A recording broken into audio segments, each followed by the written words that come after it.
Probably the most famous murder cases of all time, the story of the Jack the Ripper killings has fascinated historians since the 19th century. Numerous theories have been put forward as to the identity of the Ripper and the reasons for the killings. However, the case still remains unsolved and shrouded in mystery and conspiracy. Andre Price has studied the history of Jack the Ripper for decades and lectures on the subject.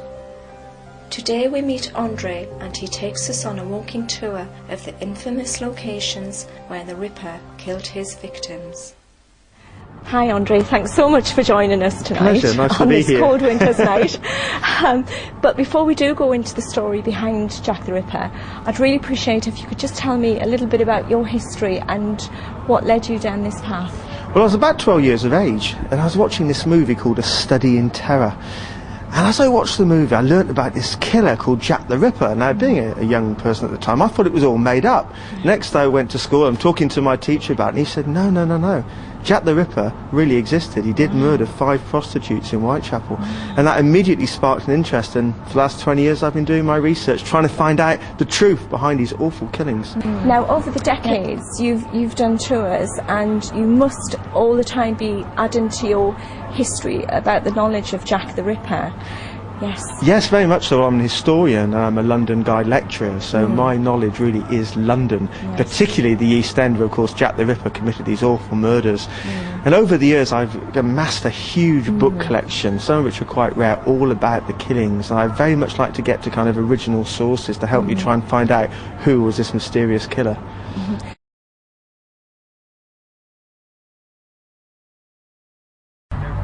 Right, I believe we're coming to a place where one of the victims was actually found. Yes, actually we're standing right on the spot. Oh, wow. On the 30th of September 1888 at about 1:45 in the morning, PC Edward Watkins came into Mitre Square and discovered lying just here the body of Catherine Eddowes, and she was Jack the Ripper's 4th victim. And it was a horrible sight to behold.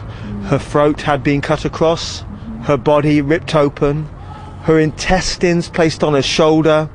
He removed her kidney and her uterus, carved triangles into her cheeks, cut off the end of her nose, bashed in her eyes, even tried to hack her right ear off.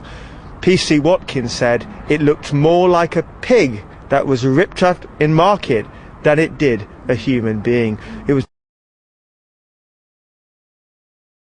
Well, Andre, we've come to the last resting place of Mary and Kelly, and as you can see, people have left lots of little flowers and trinkets, so we've really just come to pay our last respects. Yes, this is where the last victim of Jack the Ripper lies, and many people have heard a sad story and have come here, left items to show their respects, and wherever she is, let's hope she rests in peace. And it all came to an end with Mary Kelly, 9th of November 1888, when the body was found, and she was laid to rest on the 19th of November. And there were many thousands of people present who, some wanted to touch the coffin, men took off their hats, ladies were crying, and they were all calling out because they wanted to pay their respects to this poor woman. And they were probably thinking at the time, but for the grace of God goes I, because so many of these women were in a similar situation.